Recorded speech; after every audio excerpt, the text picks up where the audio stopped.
أعوذ بالله من الشيطان الرجيم بسم الله الرحمن الرحيم وما أرسلنا من رسول إلا ليطاع بإذن الله ولو أنهم إذ ظلموا أنفسهم جاءوك فاستغفروا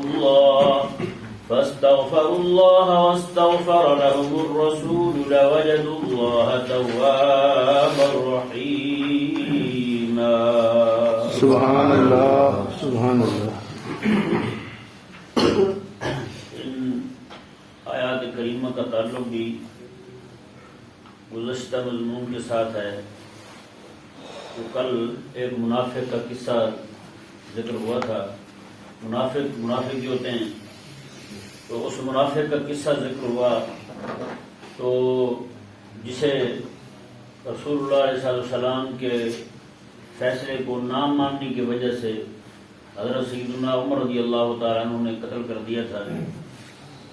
وہ شخص اس کے جو ورثاء تھے وارثین تو بجائے اس کے وہ توبہ کرتے رسول اللہ علیہ السلام کے نظام کو قانون کو فیصلے کو مان لیتے انہوں نے اوپر سے تعویلیں شروع کر دی. اور نہیں جی وہ تو جیسے کل بیان ہوا تھا کہ وہ انہوں نے کہا اللہ احسان و توفیقہ. ان کا تو ارادہ یہی تھا کہ کوئی نہ کوئی موافقت کی صلح نکل آئے صورت نکل آئے تو صلح ہو جائے. ان کا یہ ارادہ تھا. ان کا اس کے علاوہ اور کوئی ارادہ نہیں تھا. تو منافق ہمیشہ ہر دور میں معافی کی طرف معذرت کی طرف نہیں آتے طویلیں ہی کرتے ہیں. نہیں سمجھ آیا مسئلہ؟ ہاں گناہ جو ہے نا گناہ کی توبہ ہوتی ہے گناہ کی طویل نہیں ہوتی. ٹھیک ہے نا. جہاں گناہ کی طویلیں ہونے لگے نا تو وہاں سمجھے کہ بس وہ بندہ توبہ کی طرف نہیں آئے گا. تو منافقین کی کوشش یہی تھی. وہ تکبر میں اٹے ہوئے تھے. غرور گھمنڈ ان کے دماغ میں بھرا ہوا تھا. اس لیے وہ توبہ کی طرف نہیں آتے تھے. توبہ رب تبارک و تعالیٰ قرآن نازل فرما رہا ہے انہیں فرما رہا ہے یہ توبہ کر لیں لیکن وہ نہیں مانتے تھے. اوپر سے طویلیں کرتے تھے. مختلف ہیلے بہانے ڈھونڈتے تھے.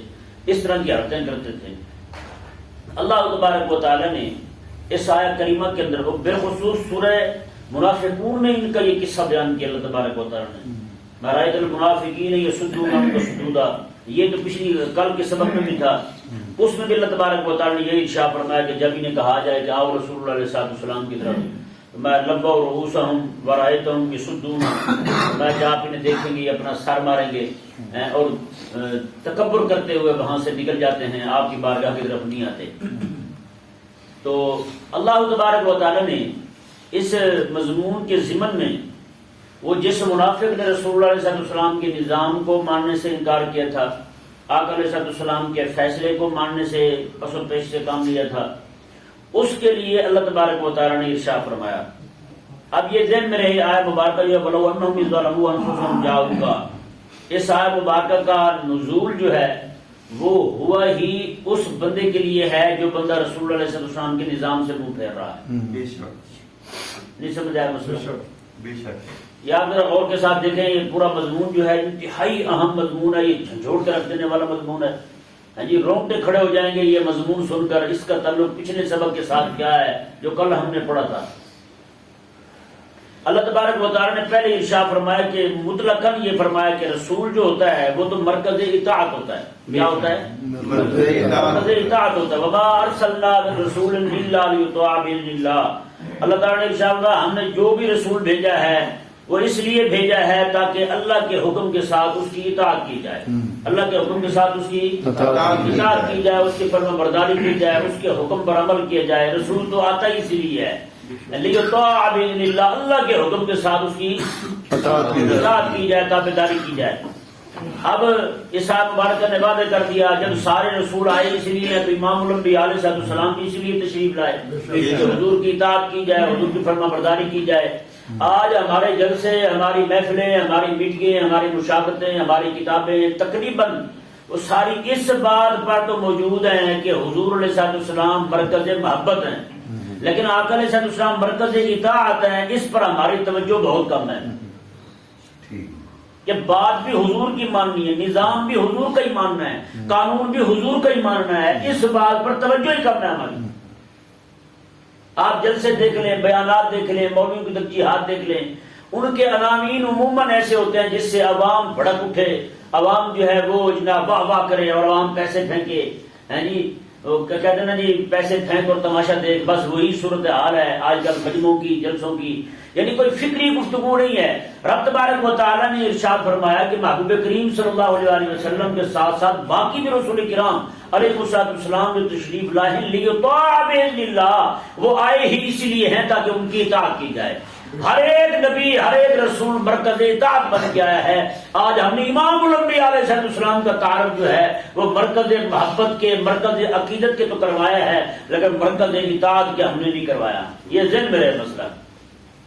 اگر ہم نے آج کریم آقا صلی اللہ علیہ وسلم کو مرکز اطاعت کے طور پر لوگوں کے سامنے بیان کیا ہوتا تو بتائیں آج پوری دنیا میں رسول اللہ کا نظام نہ ہوتا ہے جی۔ آج نظام تعلیم، نظام معیشت، نظام معاشرت ہے، سارے کا سارا نظام جو ہے اس سب پر یہود و نصارا حاوی ہوئے پڑے ہیں۔ میرے آقا علیہ السلام کا نظام جو ہے کہیں بھی دیکھنے کو نہیں ملتا، تو آخر یہ سبب پیش آیا نا، کچھ نہ کچھ تو ہماری خامیاں ہیں، کچھ نہ کچھ تو ہماری خطائیں ہیں جس کی وجہ سے آج یہ دن دیکھنے کو مل رہا ہے۔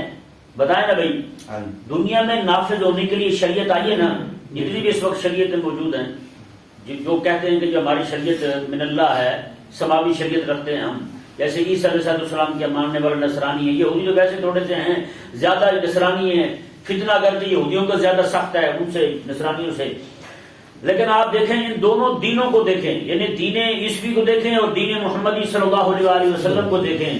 عیسیٰ علیہ السلام جو ہیں آپ سرکار، تو آپ نے تو گھر بھی نہیں بنایا، عیسیٰ علیہ السلام نے زندگی ساری گھر بھی نہیں بنایا،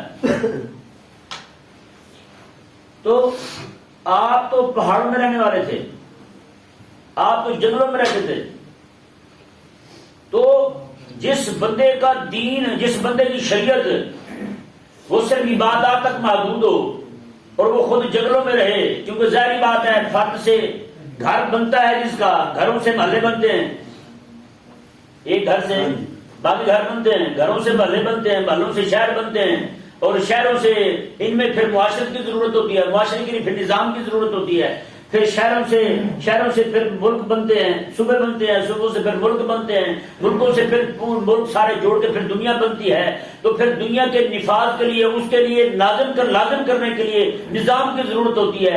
عیسیٰ علیہ السلام کا تو اپنا گھر ہی نہیں تھا، گھر تو میرے آقا علیہ السلام کے 9 تھے، گھروں سے محلے بنتے ہیں، محلوں سے شہر بنتے ہیں، شہروں سے جناب پھر صوبے بنتے ہیں، صوبوں سے ملک بنتے ہیں، ملکوں سے دنیا بنتی ہے، دنیا کے لیے نظام کی ضرورت ہے، تو نظام تو پھر میرے آقا علیہ السلام کا ہے۔ تم نے وہ ہم نے مسلط کر دی، یہود و نصارا کا گھر تھا، کہ نہیں سمجھ پڑ رہا مسئلہ؟ یہ تو کریم آقا علیہ السلام کا دین ہے، نافذ ہونے کے لیے ہے۔ یہ پوری دنیا کے سامنے اگر کوئی آنکھیں رکھنے والا بندہ ہو، اسے سمجھ آ جائے کہ کریم آقا صلی اللہ علیہ وسلم جو ہیں آپ شہری زندگی لے کر آئے ہیں۔ عیسیٰ علیہ السلام کی تو شہری زندگی تھی نہیں، ہے جی، آپ تو صرف بعض نصیحت کے لیے، تبلیغ کے لیے آتے تھے، آپ نے زندگی ساری گھر بھی بنائے، چھت نہیں بنائی آپ۔ تو یہ نظام نفاذ کے لیے کوئی آیا ہے تو وہ میرے لجپال نبی علیہ السلام کا نظام ہے۔ تو اس منافق نے رسول اللہ علیہ السلام کا صرف ایک فیصلہ ماننے سے انکار کیا، وہ بھی یعنی کہ ظاہراً انکار نہیں کیا، زبان سے، یعنی زبان سے انکار نہیں کیا میں مانتا نہیں، صرف یہ کہا کہ یار وہاں چلتے ہیں، چلو حضرت عمر سے بھی فیصلہ کروا دیتے ہیں، ہے جی۔ تو رسول اللہ علیہ السلام کے ایک فیصلے کو چھوڑ کر جو بندہ جائے حضرت عمر رضی اللہ تعالیٰ عنہ کے پاس، وہ تو واجب القتل ہو، تو جو بندہ پوری زندگی، پورا معاشرہ ہر ایک چیز کے اندر جس کے رہنما ہی یہود و نصارا اور وہ خدا رسول کا کوئی بھی حکم، کوئی بھی قانون ماننے کو تیار ہی نہ ہو، تو یہ مسئلہ ذہن میں رہے۔ یہ جو بندہ تھا جسے حضرت عمر نے قتل کیا ہے، اس نے رسول اللہ علیہ السلام کے فیصلے کو چھوڑ کر حضرت عمر کے پاس گیا فیصلہ کروانے کے لیے، رسول اللہ کے فیصلے کو چھوڑ کر، تو وہ بن گیا واجب القتل۔ تو جو بندہ رسول اللہ علیہ السلام کے پورے فیصلے چھوڑ کر جائے یہود و نصارا کے پاس، اب دیکھیں جی مسئلہ غور کرنے والا وہ کیا ہے۔ اب یہ آیت مبارکہ جو ولو انہم ظلموا انفسهم جاؤک فاستغفروا اللہ واستغفر لهم الرسول لوجدوا اللہ توابا رحیما. اللہ تعالیٰ نے ارشاد فرمایا کہ اگر وہ ظلم کر بیٹھے اپنے آپ پر پھر حبیبہ آپ کے پاس آئیں. اس سے مراد کون ہے؟ اس سے مراد وہ منافق ہے. وہ منافق ہے جس نے آقا علیہ السلام کا فیصلہ نہیں مانا تھا. اس کے اولین مخاطبین وہی ہیں جنہوں نے آقا علیہ السلام کا فیصلہ نہیں مانا تھا. وہ قتل ہونے والا بھی اور اس کے پیچھے سارے طویلیں کرنے والے بھی. اللہ تعالیٰ نے انہیں ارشاد فرمایا میں کہ یہ آئے نا اپنے جان پر ظلم کر بیٹھے میرے حبیب کے فیصلے کو نہ مانگی. میرے حبیب کریم علیہ السلام کے فیصلے پر عدم اطمینان کا اظہار کر کے یہ گئے حضرت عمر کے پاس. اللہ تبارک و تعالیٰ نے ارشاد فرمایا اب ان کا کام بنتا ہے یہ آئے میرے حبیب کے پاس آ کر توبہ کریں تاکہ میرے حبیب علیہ السلام کی بارگاہ سے جو نے اعراض کیا تھا میرے حبیب کو جو تکلیف پہنچی تھی وہ حبیب کی تکلیف کا بھی اظہار ہو جائے گا. اب آئے بیٹھے ہیں توبہ کرنے کے لیے, اب معافی مانگنے کے لیے آئے بیٹھے ہیں. پھر فرمایا تبارک و تعالیٰ میرے حبیب بھی ان کے لیے دعا مانگتے, یہ بھی توبہ کرنے آئے ہیں. اللہ تبارک و تعالیٰ کی بارگاہ میں عرض کرے مولا یہ توبہ کرنا چاہتے ہیں, پہلے منافق جب ایمان لا چکے مولا ان کی توبہ قبول کر لیں. بھائی یہ تو آیت مبارکہ کا نزول اس سے بندے کے لیے ہے جو بندہ رسول اللہ علیہ السلام کے نظام کو چھوڑ کے بیٹھا ہے. اسے کہا جا رہا ہے کہ تو آپ توبہ کرنا حبیب کریم علیہ السلام کی بارگاہ میں آ جا, تو نے آقا علیہ السلام کے قانون سے حضور کے نظام سے منہ موڑا ہے تو اب پھر آ جا توبہ کر لے تم. جی اب تو بھائی یہ آیت مبارکہ وہ بندہ بھی پڑھ کے سنا رہا ہے جو بندہ خود انگریز کے قانون کا پہرے دار ہے, جو خود بات میں کہتا ہے جمہوریت آ گیا, جمہوریت پہلے وہ بھی آیت پڑھ کے سنا رہا ہے. اب ہمارے مولوی نے یہ آیت مبارکہ پڑھ کے سنائی صرف وہابیوں کو ہے کہ اس سے آقا علیہ السلام کی بارگاہ میں جانے کا جواز ثابت ہوتا ہے کہ حضور کی بارگاہ میں جائیں. یہ نہیں بتایا کہ اللہ تبارک و تعالیٰ نے فرمایا کس کو ہے بھائی جائیں سارے حضور کے غلام حضور کی بارگاہ میں جائیں, اس سے کوئی انکار نہیں ہے. آقا علیہ السلام کی بارگاہ میں جانے کا حضور کی مدینہ منورہ میں حاضری کا مسئلہ بعد میں ہے, آقا علیہ السلام کے نظام کو تسلیم کرنے کا مسئلہ پہلے ہے. یعنی مسئلہ سمجھ آیا. اب آج جو ہے یہ مسئلہ صرف مناظرے کرا گیا ہے یا صرف اس کا مخاطب صرف وہابی ہیں کہ وہابی نہیں جاتے مدینے تو لہذا وہابی ہو تم غلط ہو ہیں. تو میں نے کہا جو بندہ رسول اللہ صلی اللہ علیہ وسلم کے نظام کو چھوڑ کر یہودیت اور نصرانیت کے نظام کے لیے کھڑا ہے وہ کہاں جائے گا؟ وہ مخاطب نہیں ہے سایہ کریمہ کا, بڑا مخاطب تو وہی ہے. بتائیں نا بھائی بڑا مخاطب وہی ہے یا نہیں؟ تو آج جو ہے نعوذ باللہ من ذالک یہ آیت مبارکہ اس پیر کو پڑھ کے سنانے کی ضرورت ہے جو خود تو پیر طریقت ہے لیکن اس کی بیٹی یونیورسٹی ہاسٹل میں پڑھی ہوئی ہے, کئی مہینوں کے لیے گھر سے باہر بھیج دیا اس نے. کیا شرع مبارکہ اس کی اجازت دیتی ہے؟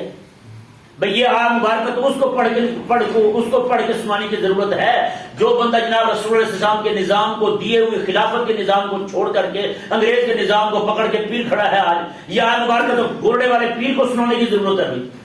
بھائی یہ آیت مبارکہ تو میاں ابو بکر چھٹ پور والے کو پڑھ کے سنانے کی ضرورت ہے. اور بھائی تم ظلم کر بیٹھے ہو اپنے آپ پر کفر کے نظام کی حمایت کر کے, اب آؤ رسول اللہ علیہ وسلم کے نظام کی طرف, آؤ رسول اللہ علیہ وسلم کی بارگاہ میں جا کر توبہ کرو. یہ تھوڑی ہے بندہ اونٹ نکل جائے اور مچھر کو چھاننے بیٹھ جائے, اونٹ نکل جائے مچھر کو چھاننے بیٹھ جائے. جیسے حضرت سیدنا عبداللہ بن عمر رضی اللہ تعالیٰ عنہ آپ کے پاس کچھ بندے آئے, وہ کہنے لگے جی حالت احرام میں مچھر مار بیٹھے تو کیا حکم ہے؟ آپ نے فرمایا آئے کہاں سے ہو؟ انہوں نے کہا کوفے سے, عراق سے. آپ نے فرمایا بڑے بے شرم ہو, جب امام حسین کو قتل کیا تب نہیں پوچھا؟ مچھر کا پوچھنے آ گیا تم ہے یا نہیں؟ اونٹ بندہ ذبح کر کے کھا جائے چوری کا, اور جب رسی کی بات آئے تو تقویٰ جاگ جائے یار یہ رسی جس کی ہے اس تک پہنچانی چاہیے. تو اونٹ کیسے کھا گئے تم؟ جہاں اونٹ کھا گئے وہاں رسی بھی کھا جاؤ. یہاں پہ چھوٹے چھوٹے گناہوں پر گناہوں کی بات آئے تو وہاں پہ یہ دعوت دیتے پھرتے ہیں کہ حضور کی بارگاہ میں جائیں, وہاں جا کر معافی مانگے اور آقا علیہ السلام کی بارگاہ میں استغاثہ کریں, استشفاء کریں, آقا علیہ السلام کی بارگاہ میں طلب شفاعت کریں. یہ تو کہتے پھرتے ہیں, لیکن یہاں پہ کفر کا نظام مسلط ہو گیا. نظام مدرسے سے جس جو پیر جو عالم مدرسے کا دین پڑھ کے عالم اللہ تعالیٰ نے اسے عزت دی تھی, آج اس وہ خود اپنے منہ سے کہہ رہا ہے میں مولوی بن کے میں ذلیل ہوا ہوں, میرے بیٹے تو انگریزی پڑھ رہے ہیں. یہ اس بندے کو آج پڑھ کے سنانے کی ضرورت ہے. بھائی اسے پڑھ کے سنانے کی ضرورت ہے کہ تم نے رسول اللہ علیہ وسلم کے نظام کے ساتھ غداری کی ہے. بھائی اس وقت پوری امت کو یہ پڑھ کے سنانے کی ضرورت ہے یہ آیت مبارکہ. اگر افسوس یہ ہے کہ ہم جب پڑھ کے کہاں سناتے ہیں, بس جب وہ حاجی مدینے جا رہا ہو تو پھر کہتے ہیں ہاں جی مدینے جانا, یہ آیت مبارکہ سے ثابت ہے. اور میں نے کہا اس آیت مبارکہ سے جیسے ہجرت ہے نا, ہجرت آقا علیہ السلام نے فرمایا ایک ہجرت یہ ہے رب تبارک و تعالیٰ کے لیے اپنا وطن چھوڑنا، ایک ہجرت یہ ہے رب تبارک و تعالیٰ کو راضی کرنے کے لیے رب کی نافرمانی چھوڑ دینا، وہ بھی ہجرت ہے۔ یہ بھی بہت بڑی ہجرت ہے کہ گناہ چھوڑ دینا، رب کی نافرمانی چھوڑ دینا ہے جی۔ تو اس طرح کر کے مدینے کی حاضری جو ہے نا، وہ صرف مدینے کی حاضری وہی نہیں ہے کہ بندہ جائے اور جا کر السلام یا رسول اللہ پڑھ کے واپس آ جائے۔ مدینے کی حاضری یہاں سے بھی لگ سکتی ہے، پورے نظام کفر کو مارے ٹھوکر اور کہے یا رسول اللہ میں حاضر ہو گیا، میں حاضر ہو گیا آپ کی بارگاہ میں، یہ حاضری یہیں سے قبول ہو جائے گی، یہیں سے قبول ہو جائے گی۔ لیکن ہم نے کیا کیا ہے یار، جس لیے قرآن نازل ہوا ہے، جو منہج تھا قرآن کا ہم نے وہ پھیر کے رکھ دیا ہے، وہ بیان ہی نہیں کیا، لوگوں کو بتایا نہیں ہے ہم نے۔ یہ ساری باتیں سے صرف یہی ثابت کیا ہم نے حضور کی بارگاہ سے شفاعت طلب کی جا سکتی ہے، شفاعت طلب کی جا سکتی ہے۔ یہ سب سے پہلے تو آقا علیہ السلام کے نظام کے منکروں کے بارے میں قرآن کی آیت نازل ہو رہی ہے نا، جنہوں نے حضور علیہ السلام کے نظام کے ایک فیصلے کا انکار کیا تھا، انکار بھی نہیں صرف منہ پھیرا بھی نہیں، حضرت عمر سے فیصلہ کروا لیتے ہیں تو وہ واجب القتل ٹھہرا۔ تو جو پوری امت ہی کھڑی ہو کے رسول اللہ علیہ السلام کے نظام کو ترک کر کے پیٹ پیچھے چھوڑ کر کے اور جناب کفر کے نظام کی حامی بنی کھڑی ہو، تو وہ جناب کس منہ سے یہ آیت پڑھ کے لوگوں کو مخاطب کرتے ہیں، ہاں بھائی تم مدینہ نہیں جاتے ہو، اس آیت بات ثابت ہو گیا، کس منہ سے کہتے ہیں ہمیں تو سمجھ نہیں آتی۔ دیکھیں یہ آیت مبارکہ، اللہ تبارک و تعالی نے ارشاد فرمایا وَلَوْ أَنَّهُمْ ظَلَمُوا أَنفُسَهُمْ جَاءُوكَ فَاسْتَغْفَرُوا اللَّهَ وَاسْتَغْفَرَ لَهُمُ الرَّسُولُ، میں کہ اگر انہوں نے اپنے آپ پر ظلم کر لیا تھا، جب انہوں نے اپنے آپ پر ظلم کر لیا تھا تو حبیب جاؤ کا آپ کے پاس آ جاتے، آپ کے پاس آ جاتے، فاستغفر اللہ واستغفر لهم الرسول، تو یہ اللہ تعالیٰ سے بخشش مانگتے اور رسول اللہ علیہ السلام بھی ان کی سفارش کر دیتے، سبحان اللہ، حضور بھی ان کی سفارش کر دیتے، لوجد اللہ تواب الرحیم، تو ضرور بھی ضرور اللہ تبارک و تعالیٰ کو توبہ قبول کرنے والا اور مہربان پاتے، اللہ تعالیٰ بھی ان کی توبہ قبول فرما لیتا، اللہ تبارک و تعالیٰ ان پر رحم فرماتا، ان پر کرم فرما دیتا رب تبارک و تعالیٰ، لیکن انہوں نے ایسا نہیں کیا، بالکل نہیں کیا۔ اللہ تبارک و تعالیٰ نے آگے ارشاد فرمایا کہ کریم آقا صلی اللہ علیہ وسلم حاکم مطلق ہیں، اور آقا علیہ السلام کے دنیا سے تشریف لے جانے کے بعد آقا علیہ السلام کے کیے ہوئے فیصلے، آقا علیہ السلام کے جاری کیے ہوئے فرامین شریفہ سارے کے سارے آقا علیہ السلام کی جگہ وہ بھی حاکم مطلق ہیں، وہ بھی حاکم مطلق ہیں۔ اب دیکھیں اللہ تعالیٰ نے ارشاد فرمایا، پیچھے مطلقاً فرمایا تھا رب تبارک و تعالیٰ رسول مرکز اطاعت ہوتا ہے، یہاں پھر آقا علیہ السلام کی تخصیص کر دی رب تعالیٰ نے، اور حضور کی حاکمیت مطلقہ کو رب تبارک و تعالیٰ نے بیان فرمایا، کیا فرمایا جی دیکھیں، فلا وربک لا یؤمنون حتی یحکموک فیما شجر بینہم، میں حبیب کہہ رہے تیرے رب کی قسم ہے اس وقت تک یہ مومن بن نہیں سکتے جب تک کہ تجھے اپنے معاملات میں حاکم تسلیم اپنے جھگڑوں میں تجھے اپنا حاکم نہ مان لیں تب تک یہ مومن نہیں بن سکتے۔ بتائیں بھائی یہ ایمان جو ہے نا اس کی تین چیزیں، کوئی بھی بندہ رب تبارک و تعالیٰ کا کوئی بھی حکم ہے، رسول اللہ علیہ السلام کا کوئی بھی حکم ہے، اس کے متعلق ایمان کا پہلا درجہ یہ ہے کہ دل سے تصدیق ہو اس کی کہ یہ جو حکم آیا ہے یہ سچا حکم ہے، اور دوسرا یہ ہے کہ زبان سے اقرار ہو، دوسرا کیا ہے زبان سے اقرار ہو۔ جو بندہ دل سے نہیں مانتا وہ بھی کافر ہے خدا رسول کے حکم کو، جو زبان سے کہتا بھی نہیں مانتا میں وہ بھی کافر ہے۔ جیسے عموماً لوگوں کو کوئی قرآن کی آیت پڑھ کے سنائی جائے، رسم و رواج کے اس کے یعنی کہ برپا کرنے کے وقت انہیں کہا جائے یار رب کا قرآن یہ کہتا ہے آپ نہ کرو، کہتا نہیں کہ ہم تو اپنے بڑوں کی مانتے ہیں، ایسا بندہ یہ کہہ کہ کافر ہو جاتا ہے پکا، فتویٰ شریعت مبارکہ کا یہی ہے، وہ بندہ کافر ہو جاتا ہے۔ جیسے انگریز کے دور میں آج جو کہتے ہیں نا مسلمانوں نے اسلام نے عورت کو کیا دیا ہے، عورت کی جہاں آدھی دین ملتی ہے وہاں ان کو تکلیف ہوتی ہے، انگریز نے یہاں پہ قانون نافذ کیا ہوا تھا اپنے دور کے اندر کہ عورت کو حصہ ملتا ہی نہیں، عورت کا وراثت میں کوئی حصہ نہیں ہے، یہ انگریز کے دور میں قانون تھا، یہ آج بھی ان کے ہاں یہی قانون ہے گورے کے ہاں، تو انہوں نے یہ قانون بنایا ہوا تھا۔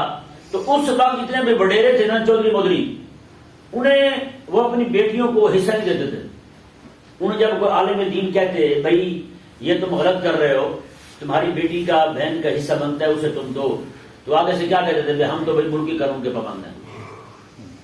ایسا کہنے والا بندہ بھی زبان سے انکار کر رہا ہے رب تعالیٰ کے قانون کا، تو وہ بندہ کون ہے؟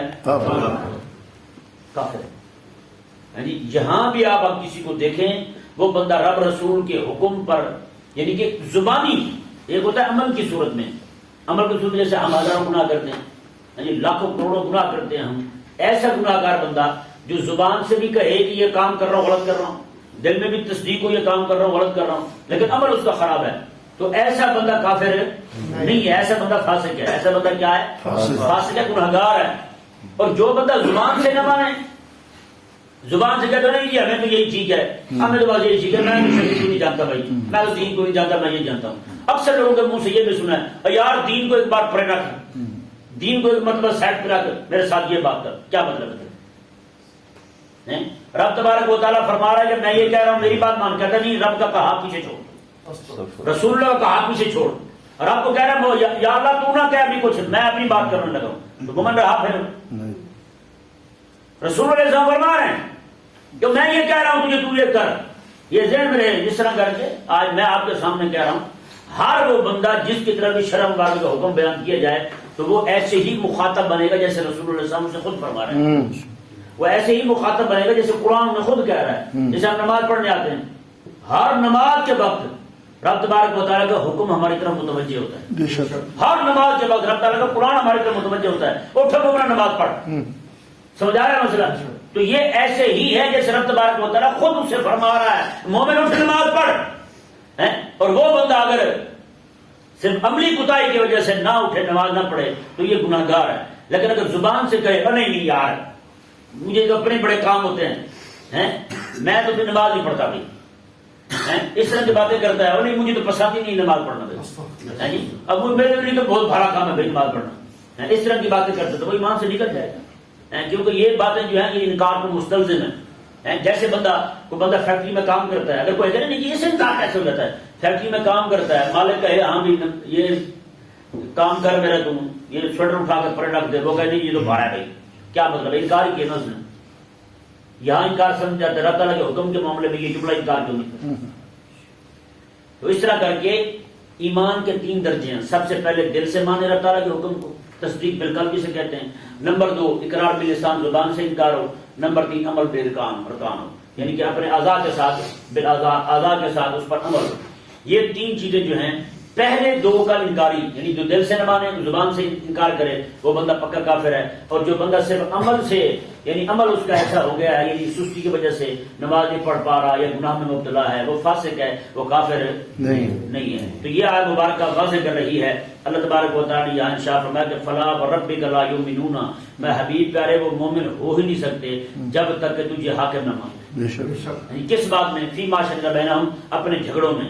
ثم لا یجدوا فی انفسہم حرجا مما قضیت ویسلموا تسلیما، حبیب پیارے پھر تو جب فیصلہ کر دے تیرے فیصلہ ہونے کے بعد پھر وہ اپنے دلوں میں کسی طرح کی تنگی بھی نہ پائیں، کس طرح کی تنگی نہ پائیں۔ یہاں ذہن میں رہے تنگی 2 طرح کی آ سکتی ہے، ٹھیک ہے نا جی۔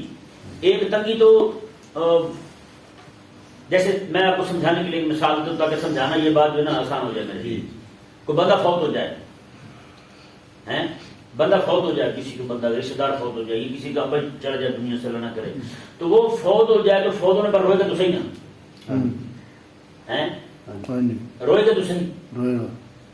تو کیا خیال ہے؟ وہ ایک تو رونا ہے، وہ رو اس لیے رہا ہے کہ اس سے جدائی ہو گئی اس کی، لیکن حقیقت میں روتے اس لیے بھی نہیں ہے کہ جدائی ہو گئی ہے کہ ابا اس سے جدا ہو گیا، ابے کی جدائی پہ کوئی نہیں روتا، وہ اپنے مفادات کے فوت ہونے سے روتے ہیں۔ میں نے یہ بڑا تجربہ کیا، ایک جگہ دیکھا ہم نے فوت کی ہوئی، بندہ روتا ہوا کہہ رہا تھا اس کا بھائی فوت ہو گیا بڑا، اس کے بچے نہیں تھے، وہ اپنے بھائی کے بچے سکول چھوڑتا تھا، وہ فوت ہو گیا کہنے لگا بھائی تو ٹر گئے ہیں تو بچے سکول کون چھوڑے گا،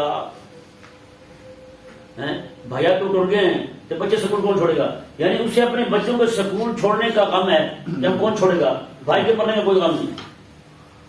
اکثر گھر میں کوئی بوڑھی عورت مر جائے تو کہتے ہیں وہ بڑی تھی بیچاری گھر کا خیال کر کے بیٹھی تھی، اب وہ مر گئی بیچاری، بڑا دکھ ہے ہمیں، تو اس بات کا دکھ ہے کہ گھر کی حفاظت کون کرے گا، اس کے مرنے کا کوئی دکھ نہیں۔ تو مفادات کے جانے کا لوگوں کو دکھ ہوتا ہے، بندے کے جانے کا دکھ نہیں ہوتا۔